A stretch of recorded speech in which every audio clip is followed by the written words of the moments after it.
सुन आगे तोर नहीं कसूर नहीं हमर कसूर गे दोनों के कैला का ऊपर वाला दूर गे आगे आशीषा के छोड़ा के तो मिलम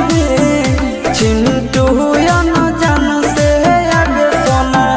चिंटू या न जान से जोड़ी है बनावल भगवान के दोस्त नहीं इंसान के आगे सोना दोस्त